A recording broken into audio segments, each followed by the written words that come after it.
በስመ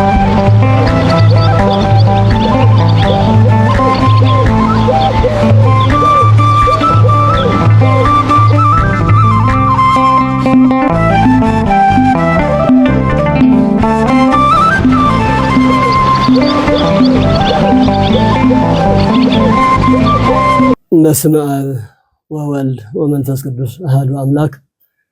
ንጉሠ ነገሥት አምላከ አማልክት ልዑለ ባሕሪ መጋቢ ኩሉ ፍጥረታት ኢየሱስ ክርስቶስ አምላኽና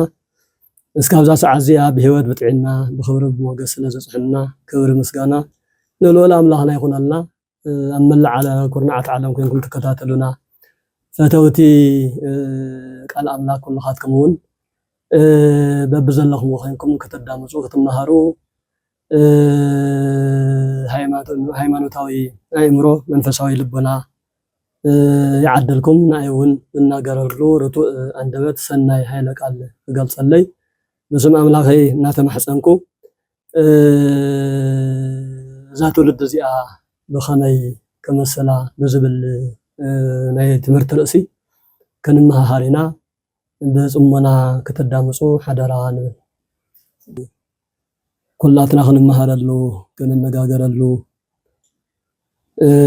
በገጉይ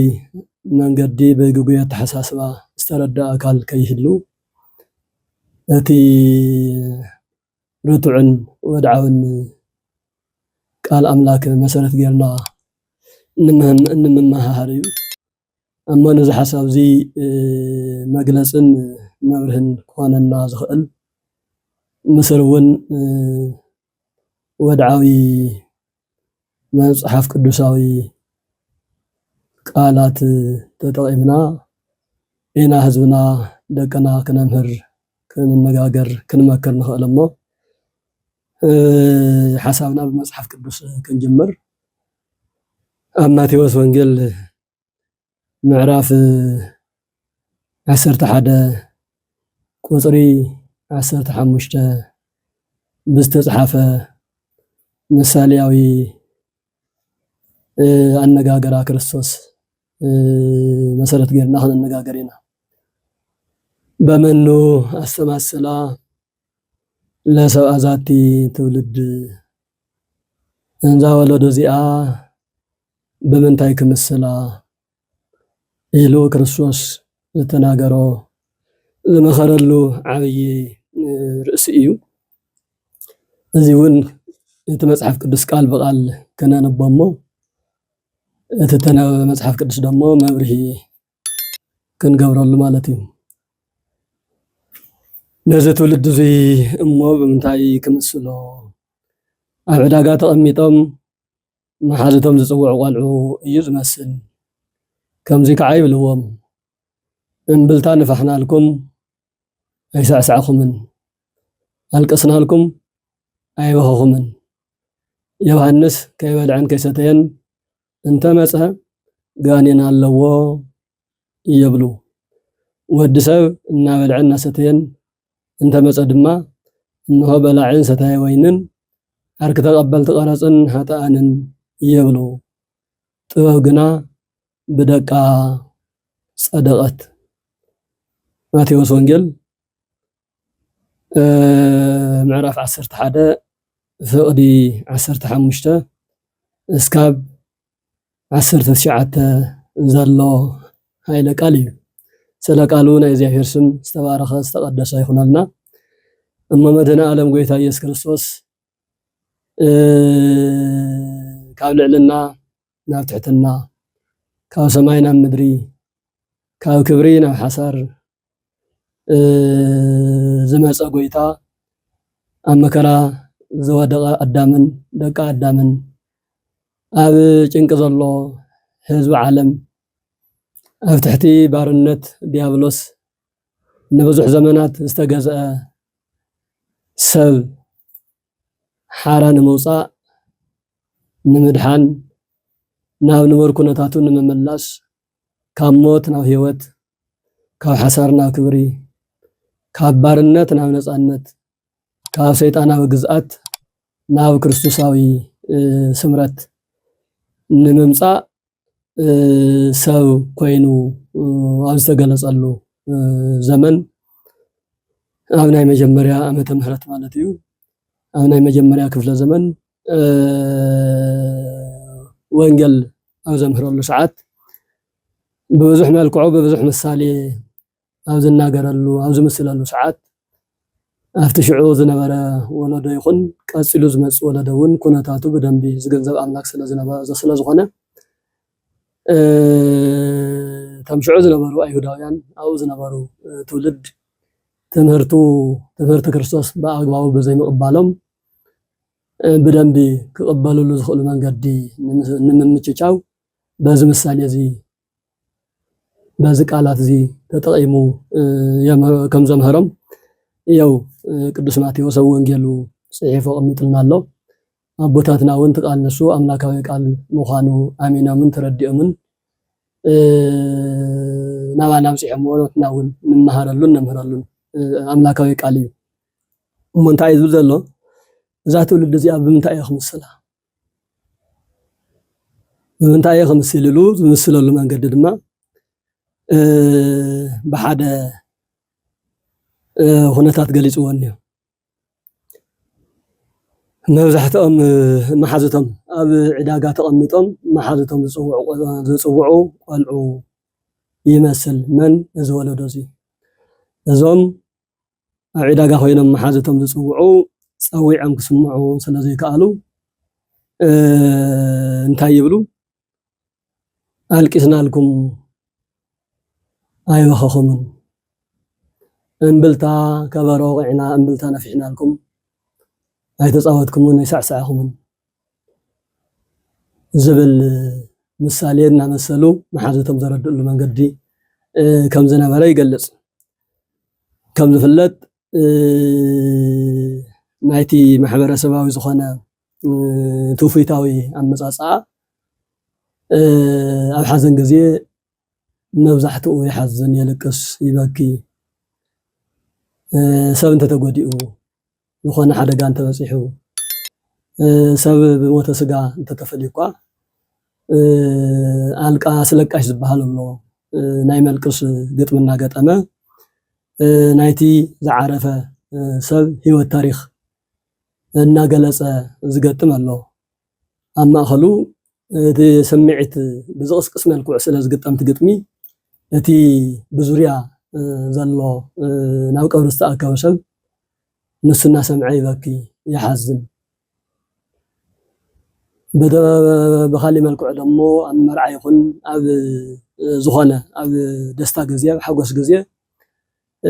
زحقوسن زبراتات علل زبل قطمتات يقطمو كم قطمتات سمع هزو دما يسعسعون يسعسع زلهون لها زجوجون يجوجم كم سمعتو كم كنتاتو نتحسب نسو كم استقبل زرد المنقدي بزرد المنقدي قلص مالتي ክርስቶስ እንተመርግን እዚ ኩሉ ኣይነበረን ማለት ኣምሂሮም ተማሂሮም ወይ ዘይተረድኦም ኮይኑ ጠይቆም ክርድኡ ዝደልዩ ኣካላት ይኮኑን ወይ ድማ ተማሂሮም እቲ ተማሃርዎ በተግባር ዝገልጹ ኣካላት እውን ኣይኮኑን ደንታ ቢስ በቲ መጸበት የተባህለስ ዘየገድሶም ኣካላት በመንባሮም እዚ ምሳሌ እዚ መሲልሎም ቀጽሉውን ምስ መጥምቀ መለኮት ቅዱስ ዮሐንስን ምስ ባዕሉ ጎይታ ኢየሱስ ክርስቶስን ዘለ ህይወት በመጥቃስ ተወሳኺ መረዳእታ ይህቦም ማለት እዩ። እዚ ማለት እዩ መጥምቀ መለኮት ቅዱስ ዮሐንስ ቅድመ ክርስቶስ ሰብ ምዃን ንሽዱሽተ ወርሒ ዝኣክል ቅድም ኢሉ ዝመፀ ብስጋ ዕድመ ናይ ሽዱሽተ ወርሒ ዝበለፀ ዕድመ ዘለዎ እዩ መጥምቀ መለኮት ቅዱስ ዮሐንስ እና ናይ ክርስቶስ ናይ መምህር ዓለም ኢየሱስ ክርስቶስ መርሃ ግብሪ መራሒ ፕሮግራም ኮይኑ እዩ ናብዚ ዓለም ተገሊጹ ኪድ ሰበኽ ከስተምር መንገዲ ዘጋጁ እቲ ዋና መምህር ይመጽእ ኣሎ እሞ እቲ ዋና መምህር ቅድሚ ምጽኡ መራሒ ፕሮግራም ዘመቻቸው ኩነታት ስለ ዘሎ ከመቻቹ ዝተላኸ እዩ ነይሩ ዮሐንስ ከምህር እንትመጽእ እናበልዐ እናሰተየ ንኣቶም መሲሉ ኣይተገለጸን እናጾመ እናጸለየ نايز عالم زي كنتات بملؤه انتينا خاء نسها اتو منقص سمايات قريب الله كريستوس يمص الله ممر عالم يمص الله مو نون مقبال تزغاجو نعو እና በለ ኮነታት የመቻቹ ነሩ ከሰምዕዎ ዘይደለ አካላት ግን ታይብልዎ ነሮም እዚ ዮሐንስ ዘይበልዕ ዘይሰጥ ዘሎ ዘይብልዕ ሰይጣን ዘይብልዕ ጋንየን ስለዝሓዘ ኢሎም ክቅበልዎ አይደለይ አይካአልን ክቅበልዎ ዘይምድላዮም ጥራሕተ ይኮነስ እቲ ዝገለጹሉ መንገዲ ነዘይ መቅባል ዝቀረብዎ ምክንያት ባዕሉ ዘይረብሕ ምክንያት ነሩ زي يبلع زي ستغاني حيز وي سلازي نزي نقبلن اليوم قد يفهموا مدنا عالم كريستوس انت مص ابيتنا دايانا ترخبه ابيت هطانا ترخبه ما ادنا بارخه ما اد زبلع سته او زقارصلو ساعتون انا بركته እና ብልዕና ስተየ ንስውን ከም ሰው ከም ምዃኑ መጠን ሰብ ዝበልዕ ነገር እና ብልዕና ስተየ ንኣቶም መሲሉ ዮሐንስ ናአና ይመስለና ይበልዕና ይሰጥነሎ ኢሎም ወስለ ዝነበሩ ክርስቶስ ግን ናአቶም መሲሉ እና በልዕና ሰተየ ተገሊጹ ከምሕሮም ጀሚሩ በኻልእ መልክዕ ደሞ ክርስቶስ ንዘይ ምቅባል ታይለምዎ ነዋ በላኢ ወሰታየ ወይን አርከመ ጸባሃን ወሃጣን ተቀዳማይ መምህር ዮሐንስ ይበልዕና ይሰጥን ነሩ እዚ ድማ ዝገደደ በላዒ ሰታይ مس مصبحان مس قرص زوعل مس هطان زعرخ نايزي تمرت ما ينقبلن إلهم ونيرا لذي بصوم بصلوت مصيو زمهراون زي بلع زي ستيه خصدق دليت يكونس غانين سلا زحاز ايو الى تترجم تولدي ان بلعنا ستينا خمس يلو زمصسون بلعن ستاين لا تصارف تولدي كم زي عينت تولد مستفطره انزا تولد زي انزا ولد زي اب من تاي خمسلا نظام عداغا خوينم محازته صوق قلعده تمثل ويس انتاي بمنتاي كنمسلا زبل بطياقي ملكع تقمط ኃይለ ቃል እዚ ናይ መጽሐፍ ቅዱስ ዋና ጽንሰ ሐሳብ أو جزينان أو ساعتنان أو عدنان ظل خناتات انترئنا نزيز مثل كوينون رخبو بطعمي بزحسة فحج انقرحو زوصل حقة نقرة حسد نقرة كالي تبهالة نزي مقبال زقبرو صعرتات زنقرو قالات عدي زهنس تيكونس زفرس زأكل ما حدا زمص تيكونس زبتاتن كوتاس مأتو موصي زي بلو كتأت تولكا زي توتوص تولكا زي يوص أصقامي أو زخنا كونتات زنبر ولا دو حزن أنا نقعز لنا كمت يوحنس وانجلاوي أو رأيو وي مو زول كا يكون كان وي دم زحلون يكون كان سؤال كا لانغا إخا أي تمكرن أي تتعمن كتفكا زبالو وي بدن بستمهارنا يكونن استمهارنا يا نجر بسرعة أي نجلسن نسوون ينردن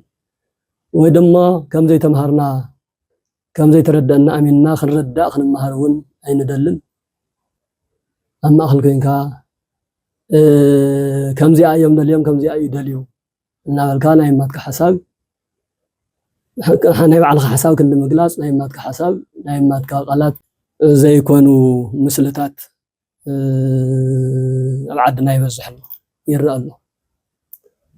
زي قلنا عدنا استقم يكونن نولدنا زهنص يكونن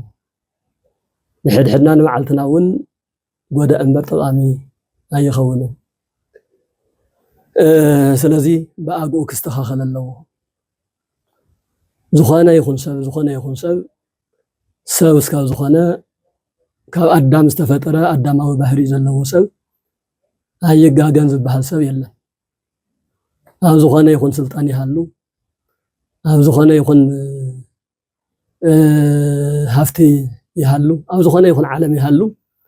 ሰብ ናይ ባዕሉ ጸጋ ኣለዎ ናይ ባዕሉ ክብሪ ኣለዎ ናይ ባዕሉ ቁም ነገር ኣለዎ ወለክዕ እውን ናይ ባዕሉ ጌጋ እውን ክህልዎ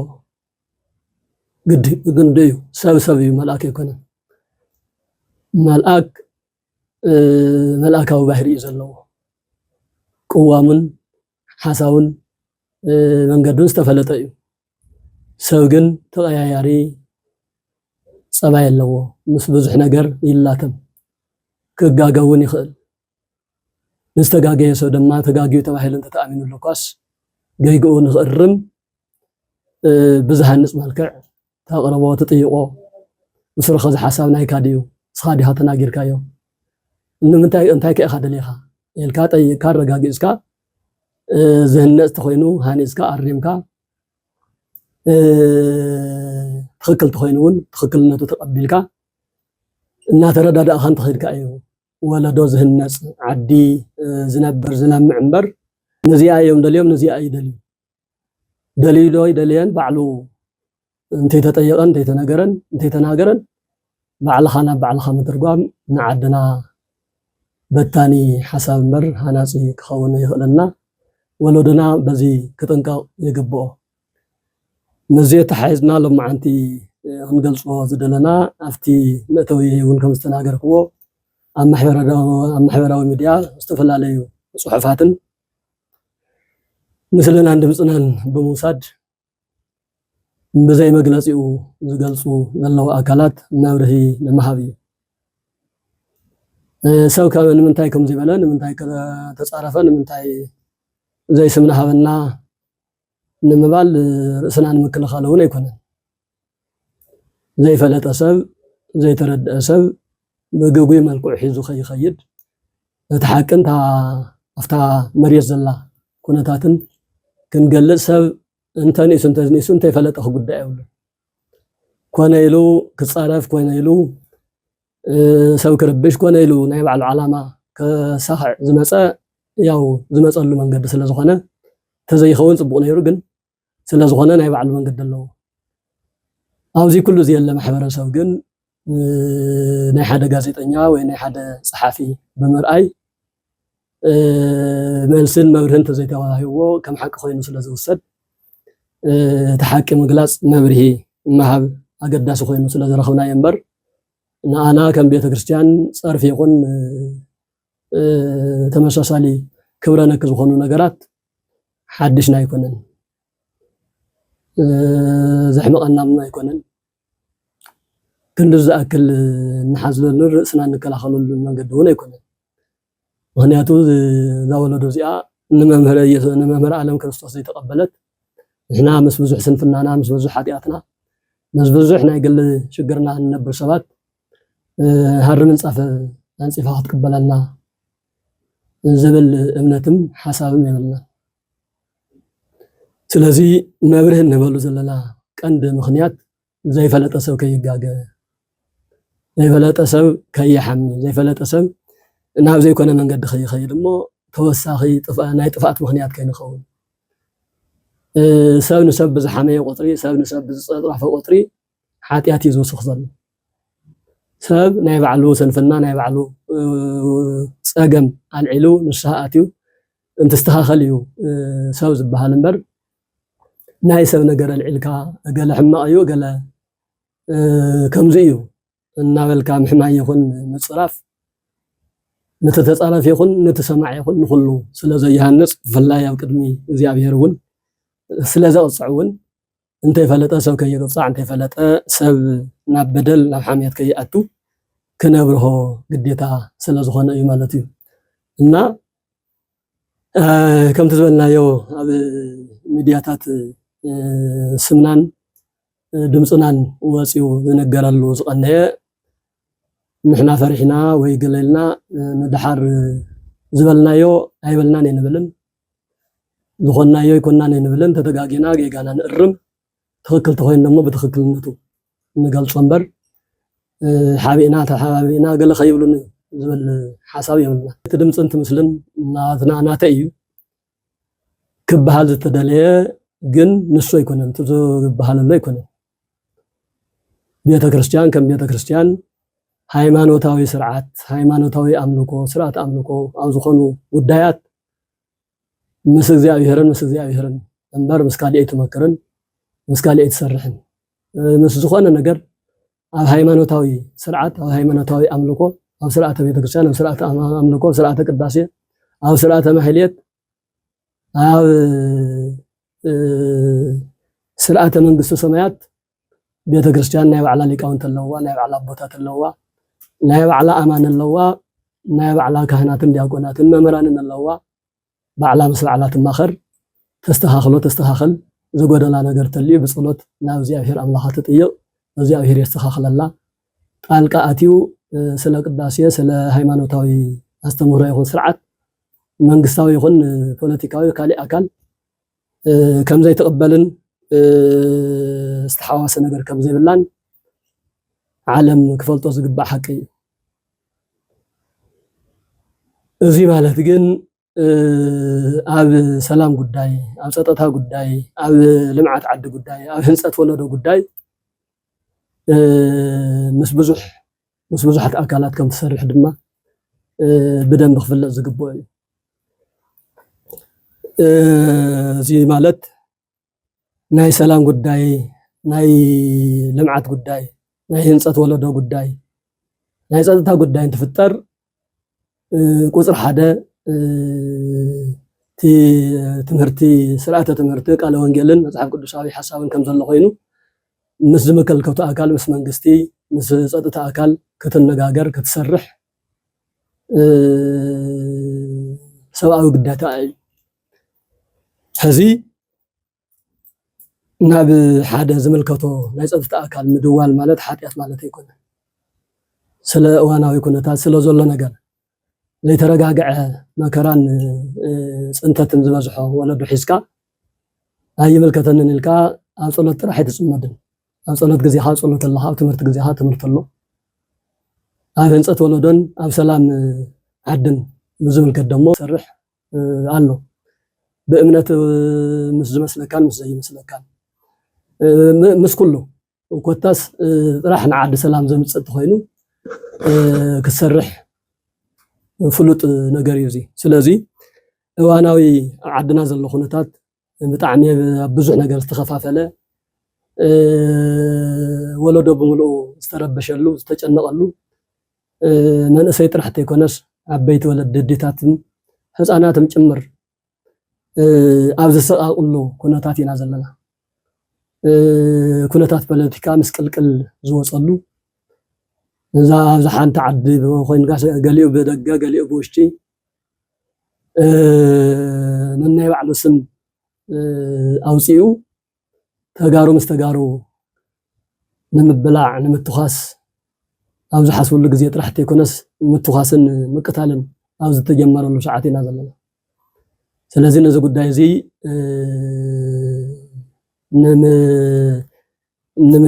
ካብዚ ነገር እዚ ንምድሓን ካብዚ ነገር እዚ ንምውፃእ ከነነጋግሮም ዝግብኡ ኣካላት ከነነጋግር ግዴታና ነይሩ ስለዚህ ናብዚ ዝምልከቱ ኣካል ኣብ እዋናዊ ኩነታት ኣዲብና ከነነጋግረካ ስለዝደለና ስልክ መልዓለይ ከኣልካን እዚ መልእኽቲ እዚ ፅሒፈልካ ኣለኹ ንረኽበካ መባልና ሓጢያት እዩ ንምንታይ ክረኽበካ ንብሎ ዘለና ኣብቲ ሰላም ጉዳይ ንምዝታይ ክልተ ተጋሩ ኣብ ክልተ ቦታ ኮይኖም ክተኻሰሱ ይብሎም ክልተ ደቅኖ ሓደ ብምብራቕ ሓደ ብምዕራብ ኮይኖም ክቃተሉ ይብሎም ንሱ ያኽለና ኩናት ያኽለና ባእሲ ያኽለና ምፍልላይ ያኽለና አይጠቀመና ጎዳእና ዳእምበር እዚ ተደኸው እንተኮይን ደሞ ቅድሚያ ናብ ሚድያ ናብ ካልእን ቅድመ መውፃእ እንታይ ትድልየት እንታይ ትዘባእስ ዘሎ እንታይ ኩነታት ከነጽንዕ ግዴታ ኮይኑ ስለዝረኽብናዮ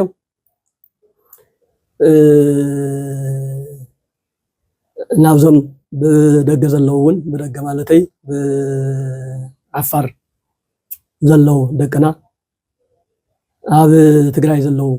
ደቅና እውን ናብ ኩሎም ብዝምልከቶም ክንጥይቅ ግዴታ ነይሩና ንምጥያቅ ድማ ስልክ ምድዋል መልእክቲ መጽሓፍ ኣድላይ ኮይኑ ረኺብናዮ እዚ እንታይ ማለት እዩ ኣብ ትግራይ ዘሎ ሓይሊ እንታይ እዩ ዝብል ዘሎ ኣብ ዓፋር ዘሎ ሓይሊ እንታይ ይብል ኣሎ ናይ ክልቲኦም ሓሳብ ብምስማዕ ዝስተኻኸል ብምስትኽኻል ዝቀራረበ ቀራሪብካ ናይ ሓሳብ ፍልልይ እኳ እንተልዩስ ኣብ ጠረጴዛ ዙርያ ከፍ ኢሎም ንኽዛተዩ ቤተክርስትያን ኣብ ጉዳይ ሰላም ክትሰርሕ ኣብ ጉዳይ ፀጥታ ምድሓን ወለዶ ስለ ዝኾነ ኣብዚ ንኽንሰርሕ መጀመርያ ክልቲኦም ክንነጋገር ግዴታ ስለ ዝነበረ ነዚ ድሂብ እዩ ፃውዒት ዝገበርናዮ ይኹን ደኣ እምበር ተገሊጡ በሚድያ ዝንገርን ዝትንተንን ዘሎ ግን ነቲኦም ከውግዙ ደልዮም ነዚኦም ከውግዙ ደልዮም መሰረቱ ቤተክርስትያን መውጋዝ ኣይኮነን ስራሕ መምሃሪ ስራሕ ምህናፅ ስራሕ ምእካብ ስራሕ ተማሂሩ ተመኺሩ ክንዲ ዝግባእ ተበፂሑ ብድሕሪኡ እዩ እንተ መውጋዝን ካልእ እንተኾይኑ ምስሩ እውን ኣብ ጉዳይ ኣብ ዙርያ ጉዳይ ውግዘት ኣይኮነን ዘሎ ውግዛት ሃይማኖታዊ ጉዳይ እምበር ፖለቲካዊ ጉዳይ ብውግዘት ዝምለስ ብውግዘት ዝቕየር ነገር የለን ሰላም ንምፍጣር ግን ክልቲኦም ምንግጋር የድሊ ስለ ዝነበረ ሰላም ንምፍጣር ዝተገበረ ፃውዒት ምዃኑ ኩላትና ክርዳእ ብመንፈሳዊ ዓይኒ ክሪኦ ሓደራ ይብል እዚ እንትንብል ሕዚ ናብ ሚድያ ወፂ እምበር ንሕና ካብ እንትጅመር ጀሚሩ ናይ ትግራይ መከራ ያው ናብ 10 ዓመት ዘቁፀረ እንድዩ ካብ 2008 ጀሚሩ ናይ ጎንደር ኩነታት ምስ ተፈጠረ ካብኡ ጀሚሩ ዘሎ ትግራዋይ ኣብ መከራ ናብ ፅንተትን ኣብ ፀገምን በብዕለቱ ሬሳ ንቆፅረሉ ሕሙማን ይሓድሩ ዶ ይውዕሉ ኣብ ንብለሉ ሰዓት ኢና ዘለና ሕዚ እውን መልክዑ እናቐየረ ኩነታቱ እናቐየረ እናበኣሰና ገደደ ዝኸድ ዘሎ እምበር ንሓሸ ዝኸደ ኣይኮነን ለዚ እንተንእሱ ካብ 2016 ወርሒ መስከረም ጀሚርና ኳስ ከም መንበረ ሰላማ ከም ኦርቶዶክሳዊት ተዋህዶ ቤተክርስትያን ኣቦታት ተም ዓበይቲ ሽማግለ ኣቦታትና እንተይቀረዩ እንብፁዕ ኣቡነ ኢሳያስ በረከቶም ይብፅሕና እንብፁዕ ኣቡነ ጴጥሮስ እንብፁዕ ኣቡነ መርሃ ክርስቶስ ብዘለውዎ ለይቲ ሰዓት 6 እንተይቀረየ ናብ ሕድሕዶም ዝፈኻኸሩ ዝነበሩ መራሕቲ ፖለቲካ ናብ ገዝኦም ብምኻድ ለድቃስ ብምስኣን ንኽልተ ለይቲ ዝኣክልስ ድቃስ ብምስኣን እስካብ 6 ሰዓት ናይ ለይቲ ዝመኸርናሉን ግደፉ ዝበልናሉን ግዜ ሓሊፉ እዩ እሺ ይብሉኻ ንግዚኡ እሺ ይብሉኻ ዳሕና ተስማዕምዑ ይመስሉ መሊስ ግን ካልእ ይኸውን ካብ ልቢ እንድሕር ዘይኮይኑ እሽታ ካብ ቃል ዝመፀ እሽታ ምንም በቁየት የብሉን እስካብ ዝሓለፈ ዓመት 2017 ልዕሊ 64 ግዜ ብሕብረትን በተነጠልን ነዚ ኣብ ትግራይ ዝተፈጠረ ናይ ፖለቲካ ናይ ሓሳብ ፍልልይ ብፍላይ ምስ ዶክተር ደብረጽዮንን ክቡር ኣቶ ጌታቸው ረዳን ዝነበረ ኣብ ክልተ ዝተገምዐ ንሱ ናብ ሓደ ንምምፃእ ልዕሊ 64 ግዜ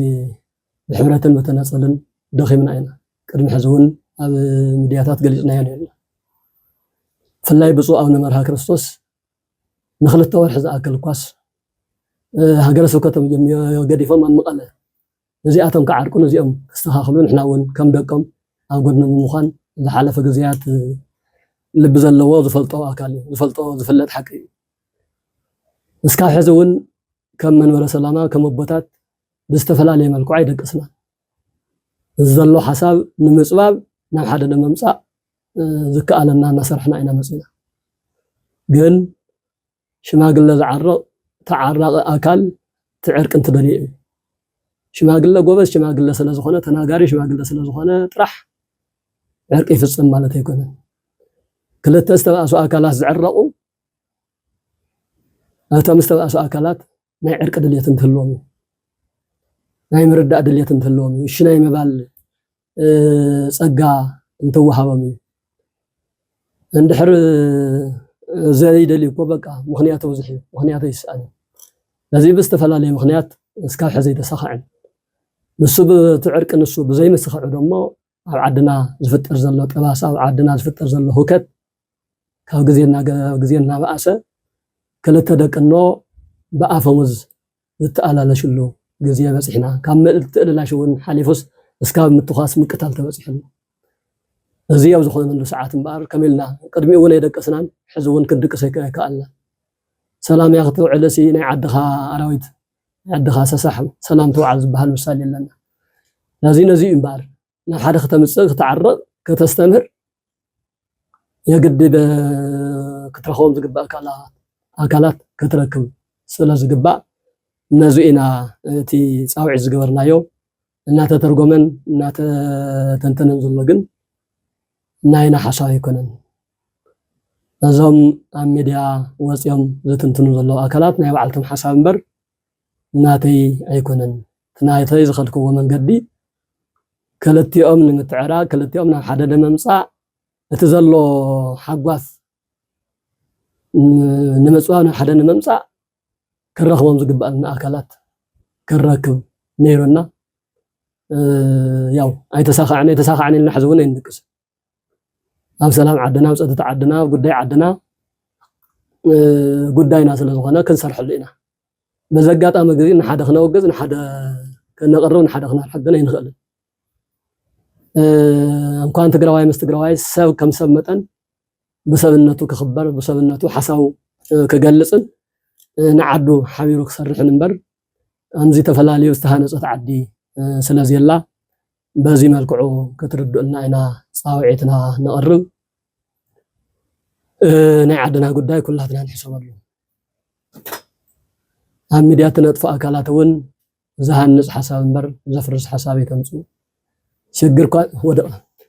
ሽግር እኳ እንተሃልዩስ ኣነ ኣብ መቐለ እየ ዘለኹ ኣብ ሰዓት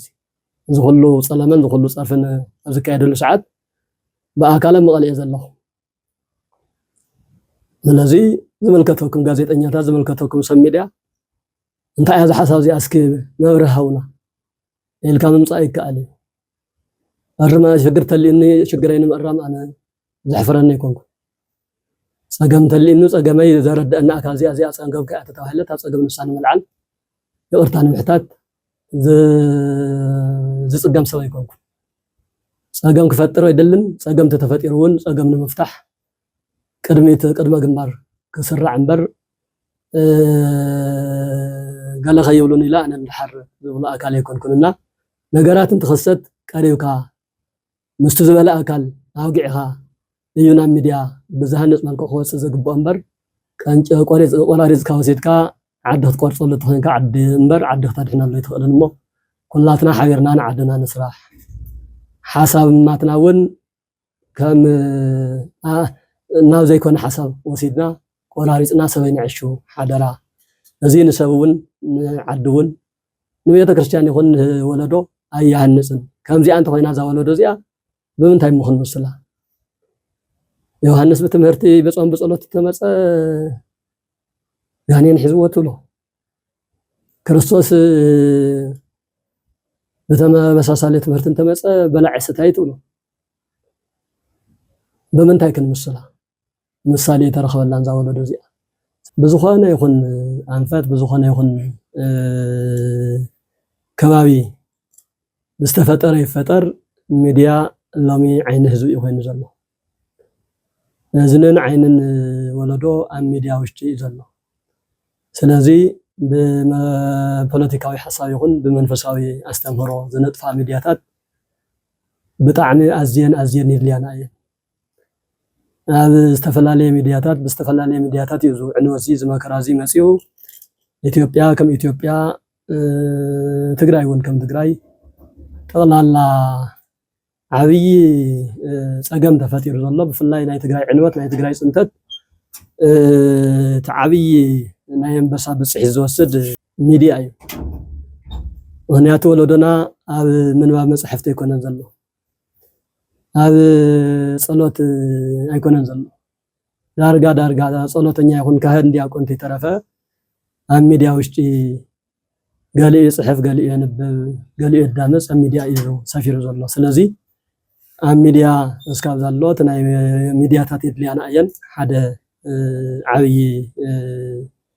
قوامه ايو مثلا بميديا استبكل استفطر شجرت اليو بميديا فتح خوها وصل زخل